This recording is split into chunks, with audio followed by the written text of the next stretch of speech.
नमस्ते दोस्तों। आपको नहीं पता होगा कि हाल ही में एक मूवी रिलीज होने के बाद पूरे देश में ताजमहल को लेकर कंट्रोवर्सी फिर से छिड़ चुकी है और आग की तरह सोशल मीडिया में और सारी जगह पे फैल चुकी है। इस कंट्रोवर्सी के बाद हर कोई सोचने पर मजबूर है, जो हम सब ने स्कूल की किताब में पढ़ा था, यही कि ताजमहल को शाहजहां ने अपनी बीवी मुमताज की याद में बनाया था, यही कि ये एक प्यार की निशानी है।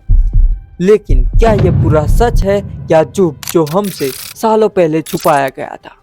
आज हम उन्हीं आर्ग्यूमेंट की बात करेंगे जिसको PNO नाम के रिसर्चर ने पहले ही बता दिया था, पर वो आर्ग्यूमेंट को गवर्नमेंट ने झूठ कहकर दबा दिया था। आज हम उन्हीं आर्ग्यूमेंट की जांच करेंगे जो PNO जैसे रिसर्चर ने सालों पहले दे दिए थे और जिन्हें फालतू कहकर दबा दिया गया।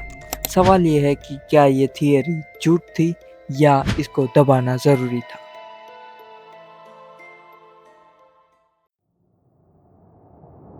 पहला सवाल, नाम। हमसे कहा गया है कि मुमताज महल से ताजमहल बना, लेकिन रिसर्च ये कहती है कि ताजमहल का नाम का कोई मतलब ही नहीं है। मुमताज में से मुंह गायब करके ताज कैसे बन गया, ये कैसा लॉजिक है? बल्कि ये तो तेजो महालय का बिगड़ा हुआ रूप है। सोचने की बात यह है कि मुगल डॉक्यूमेंट, यहाँ तक कि बादशाहनामा में भी ताजमहल नाम का जिक्र क्यों नहीं है? वहाँ मुमताज की कब्र कहाँ है? ताजमहल नाम बाद में कहाँ से टपक पड़ा? दूसरा आर्गुमेंट, जमीन। कहा जाता है शाहजहां ने ये जमीन राजा जय सिंह से ली थी, लेकिन क्या ली थी या हटाई गई थी? बादशाहनामा में भी खुद लिखा हुआ है कि राजा मान सिंह की ये एक ग्रांड हवेली थी। सवाल यह है कि वो सिर्फ हवेली थी या वैदिक मंदिर? क्या कोई अपनी हवेली को दफनाने के लिए दे देगा? ये कैसा एक्सचेंज है? सच तो ये है कि वो जमीन छीन ली गई थी। तीसरा आर्ग्यूमेंट, आर्किटेक्चर। दोस्तों ये देखिए, ये ताजमहल का कलश है। क्या ये इस्लाम का मुन है या हिंदू मंदिर का कलश जिसके ऊपर आम का पत्ता और नारियल है? हिस्ट्री ये बताती है कि ये हमसे छुपाया गया था। देखिए, जब ऐसे सवाल उठते हैं तब आपको फैक्ट चेकर्स और बड़े यूट्यूबर्स क्या बताते हैं। पहला जस्टिफिकेशन, वो कहते हैं कि 2015 में यूनियन कल्चर मिनिस्टर लोकसभा में आए और उन्होंने बोला कि ताजमहल को लेकर कोई एविडेंस मिला नहीं है। दूसरा जस्टिफिकेशन, वो 22 बंद कमरों पर कहते हैं कि ASI के मुताबिक ये कोई मिस्ट्री नहीं है। ऐसा अंडरग्राउंड रूम्स मुगल आर्किटेक्चर में नॉर्मल है। स्ट्रक्चर बनाने के लिए ये जरूरी है और उन्हें बंद रखा जाता है कि वहां पर भीड़ भाड़ ना हो और कोई चीज को नुकसान ना पहुंचे। और तीसरा जस्टिफिकेशन, वो PNO की पूरी रिसर्च को अनसाइंटिफिक थियरी बोलकर खारिज कर दिया जाता है। वो कहते हैं कि ये हेट फैलाने के लिए कर रहे हैं। देखिए, सुनने में तो ये जस्टिफिकेशन बहुत लॉजिकल लगता है, पर ये जस्टिफिकेशन का पीछे का लॉजिक समझिए। सरकार ने कहा नो एविडेंस, क्योंकि एविडेंस की जांच ही नहीं करने दी गई। जब PNO ने पोटेंशियल डाली तो उसको खारिज कर दिया गया। तो इसका मतलब आप मानते हैं कि सच कुछ और है।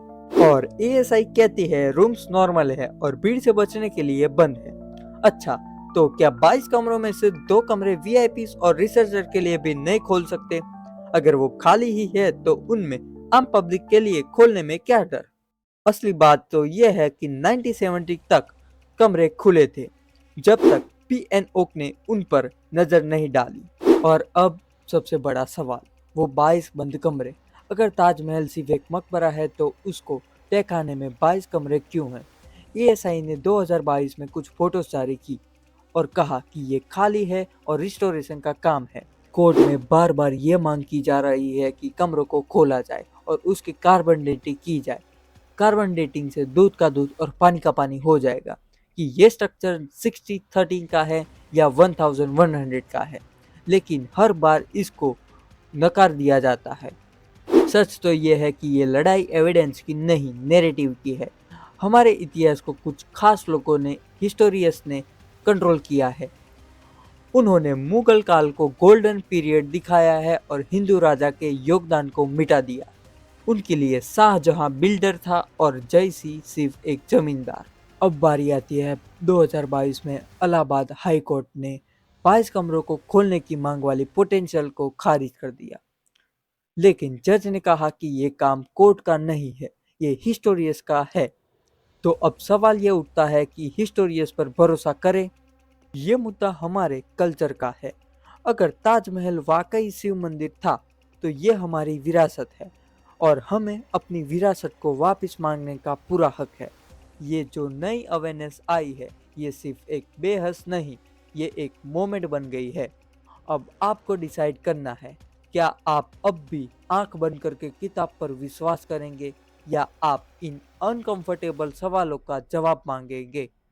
क्या शाहजहां ने वो ताजमहल को बनाया था या फिर राजा जयसिंह से उनका पुराना मंदिर तेजो महालय को छीन लिया गया। दोस्तों ये मुद्दा हमारी आइडेंटिटी का है, ना कि एक बिल्डिंग का। दोस्तों इस बारे में आपकी क्या राय है और क्या 22 कमरे खुलने चाहिए या नहीं, और जो लोग ऐसा बोल रहे हैं कि वो कमरे खाली हैं उनको आप क्या कहना चाहते हैं कमेंट में ज़रूर बताएं। तो फिर मिलते हैं अगले वीडियो में। जय हिंद।